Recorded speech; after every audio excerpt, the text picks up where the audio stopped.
I found that nothing in life is worthwhile unless you take risks. Nothing.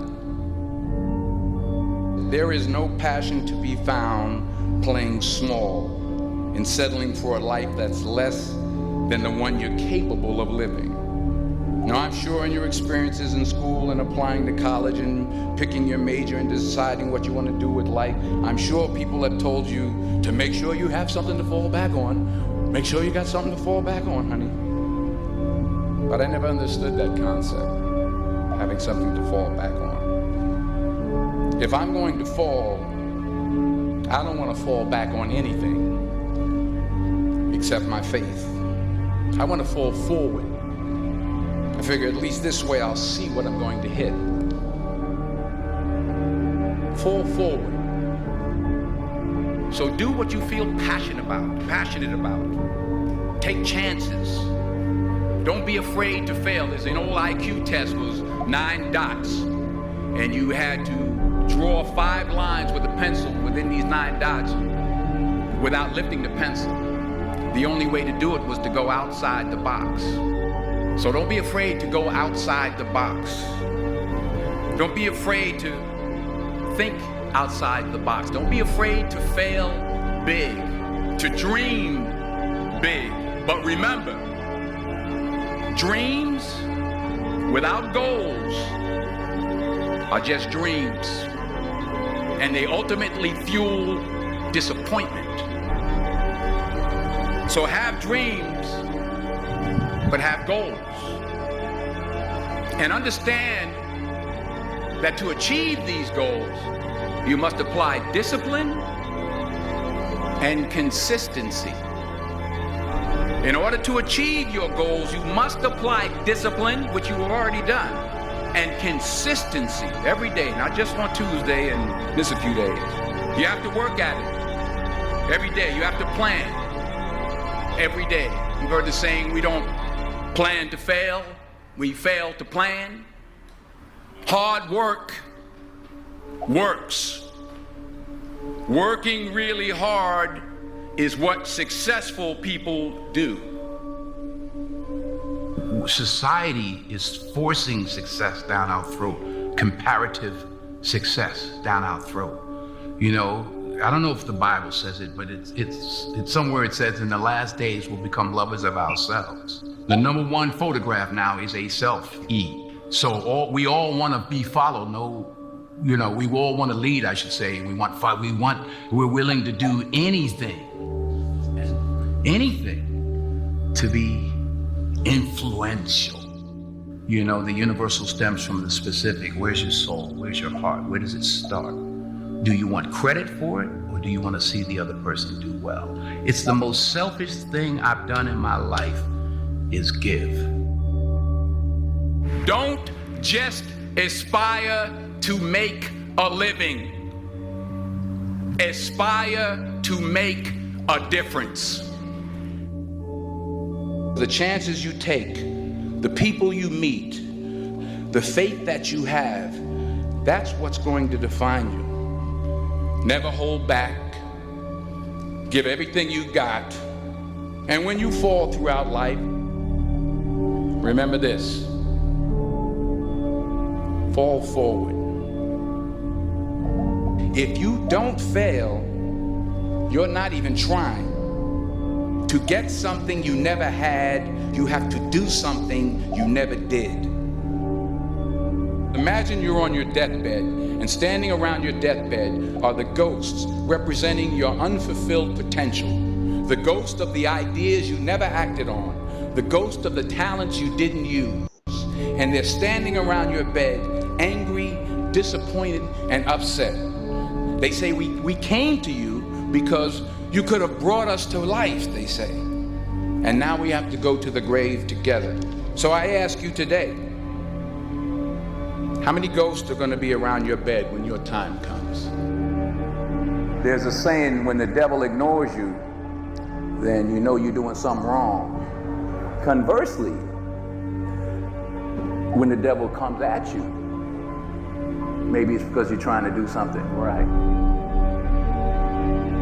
you know. But fame is a monster, you know, and we all have these ladders of battles, roads we have to walk in our given lives. Be you famous or whoever's out there listening, we all have our individual challenges. Fame just magnifies the problems and the opportunities. I never looked at things as problems. I look at them as opportunities. Maybe that's something I can say. You know, someone, but she did this, and well, what an opportunity you had to make a difference. Because you never know who's watching. I've kept God in my life, and it's kept me humble. I didn't always stick with him, but he always stuck with me. So stick with him in everything you do. If you think you want to do what you think I've done, then do what I've done. So you got to get out there. You got to give it everything you got, whether it's your time, your talent, your prayers, or your treasures. Because remember this, you will never see a U-Haul behind a hearse. You will never see a U-Haul behind a hearse. You can't take it with you. The Egyptians tried it. What are you going to do with what you have?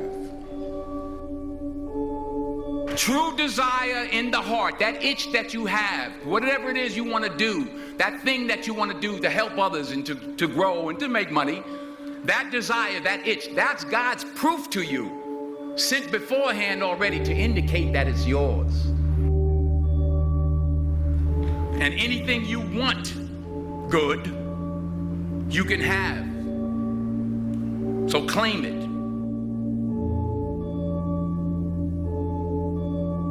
Keep striving, never give up, fall down 7 times, get up 8. Ease is a greater threat to progress than hardship. Without commitment, you'll never start. But more importantly, without consistency, you'll never finish. One of the things that I was taught that sticks in my mind was a gentleman by the name of Bill Ball. And he always talked about failing big. He said, if you're gonna fail, fail big. And I'm like, I like that philosophy. I do too. You know, I'm not a fall back mentality kind of person. People would say, well, you know, you better have another career to fall back on. I'm like, I don't want to fall back on anything. 40 years ago, March 27th, 1975, it was 40 years ago, I was flunking out of college. I had a 1.7 grade point average. I was sitting in my mother's beauty shop, and I'm looking in the mirror, and I see behind me this woman under the dryer. And every time she looked up, every time I looked up, she was looking at me, just looking me in the eye. And I didn't know who she was, and I said, you know, she said, somebody give me a pen, give me a pencil, I have a prophecy. March 27, 1975, she said, boy, you are gonna travel the world and speak to millions of people. Well, I have traveled the world, and I have spoke to millions of people. But that's not the most important thing, the success that I had. The most important thing is that what she taught me and what she told me that day has stayed with me since. I've been protected, I've been directed, I've been corrected. I've kept God in my life, and it's kept me humble. I didn't always stick with him, but he always stuck with me. So stick with him in everything you do. If you think you want to do what you think I've done, then do what I've done. Today is the beginning of the rest of your life, and it can be very frightening. It's a new world out there. It's a mean world out there, and you only live once. So do what you feel passionate about. Take chances. And in this text, tweet, twerk world that you've grown up in, remember, just because you're doing a lot more doesn't mean you're getting a lot more done. Don't confuse movement with progress. My mother told me, she said, yeah, because you can run in place all the time and never get anywhere. So continue to strive, continue to have goals, continue to progress.